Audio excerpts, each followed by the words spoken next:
This isn't a video I wanted to make. I know it's a very cliche thing to say. Guys, I really didn't want to make this video, but I'm legitimately serious when I say that I didn't want to have to make this video. I got Payday 2 for free back in 2017, with the free 5 million copies given away. Didn't really get the game at first, but then I picked it back up in 2020 and got a lot of playtime out of it. I was super hyped for Payday 3 because I knew it was coming soon, and from what we saw from the teasers to the gameplay trailers, it looked amazing. From all the good we saw about Payday 3 leading up to its release, there was one small detail which made the phrase "every rose has its thorn" never more true. Always online.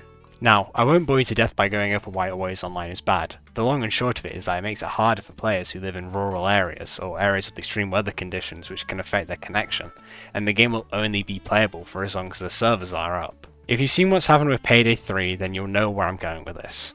When the game was first released with the silver and gold 3 days early playtime, the game was good. Matchmaking itself was a little bit shaky. Very rarely was I able to actually get into a game with other players unless I was joining a friend directly. However, the proverbial shit hit the fan on the September 21st release date, where everyone who purchased the standard edition of the game and people with Xbox and PC Game Pass were able to start playing the game, and the servers just couldn't and still can't handle the amount of people trying to play the game, and the servers went down, and by extension, the game did too. On the launch day, the servers were down for about a whole day. A whole day where people were unable to play the game. I don't want to try and oversell it, but this might be one of the worst things to happen to the series. Crimefest 2015 was a stab in the back to the players, going back on promises made about loot boxes. Update 237 just straight up killed matchmaking on Payday 2 for a short period of time, and the repercussions of it is still felt when trying to play Payday 2 online, but this feels like it's on a whole nother level. Payday 3 could have been one of the greatest launches we saw this year. The game took home 2 awards before it launched, and had a dedicated player base ready to wreak havoc once more on the streets of New York, but the launch was just a completely unmitigated disaster. I was excited for launch week, as I've got friends who are waiting for the game to drop on Game Pass and we're all going to play in a group together, but now they're saying they'll only start playing next week. I don't blame them, it's stupid to try and play the game in this state, but it's such a shame I can't enjoy the game on launch week with my friends because the servers have been down for so long. The game has been so unplayable that I wasn't even able to record dedicated footage for this video. I realised I'd recorded this background footage of Touch the Sky for an achievements video I'm working on. If I didn't record that, I wouldn't have any actual Payday 3 footage to give to you. You'd probably have to do with some Payday the Heist footage instead, since I've uninstalled Payday 2. From the beginning, people were skeptical and rightly called out the always online model, but Starbreeze, PlayOn, and the Deep Silver higher-ups did nothing about it. We had 2 betas of the game to act as a stress test for the servers, and that seems to have hardly helped the servers, outside of the 3 days early play period. It's genuinely disheartening to see the game in this state. Payday 3 is a great game. Loud feels actually challenging and not just difficult for the sake of being difficult, and it's even managed to make me, one of the world's biggest stealth haters, enjoy stealth because of how it's reworked, and a lot of the mechanics which made stealth boring are now fun. The guns in the game feel great to use, and the leveling system makes you want to go out of your comfort zone if you're wanting to level up. It's fun and refreshing, with clearly a lot of passion and care put into the game, but seeing the amazing part of the game locked behind nebula errors and matchmaking errors just hurts me.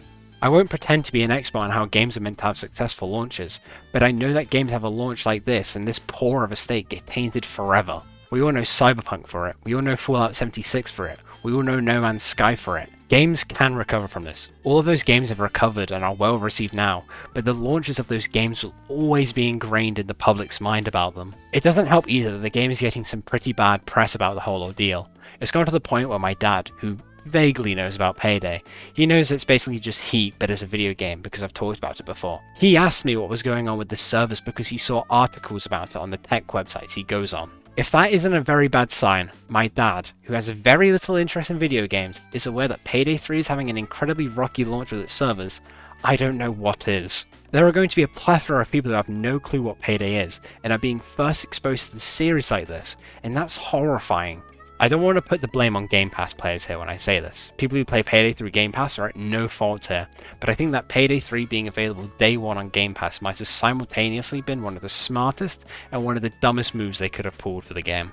On one hand, it makes sense. As Payday 3 is going for a live service model, if there are people who are playing the game effectively for free off of Game Pass, they'll probably be more likely to splash some cash on the game, buying some cosmetics or DLC if they feel the base game is good enough. However, there is the issue that there are a bunch of people who use Game Pass, adding an even bigger load to the servers, which especially doesn't help when they most likely knew the servers are going to be struggling on the first week, as it's pretty par for the course of any games nowadays on their launch week. I wish I could end this video with something light-hearted, but I can't really. This could be a major blow to Payday 3, and it sucks.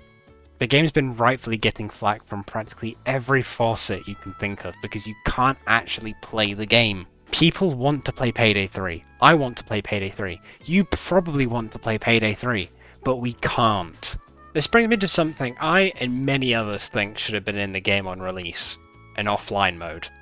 An offline mode would have helped Payday 3 immensely on launch. Servers are down? No problem. You can still run the heist with Team AI, and the game isn't getting review bombed because you can't actually play the game, and people will be reviewing the game off of its content and not the fact that you can't actually play the game you bought. Tobias Strogan, the CEO of Starbreeze, who I'm very sorry to be butchering the name of, has gone on record to say that the team are looking into adding an offline mode, but the fact that the game didn't launch with one has made the launch week very painful for everybody.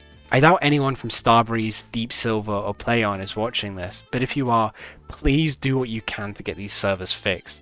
I know that if you're watching this, you're most likely an individual person, but please just do whatever you can to get these servers fixed. The longer that it takes to get these servers sorted, the less people that are going to stick around, and the worse rep the game is going to get. I should end this video with a disclaimer.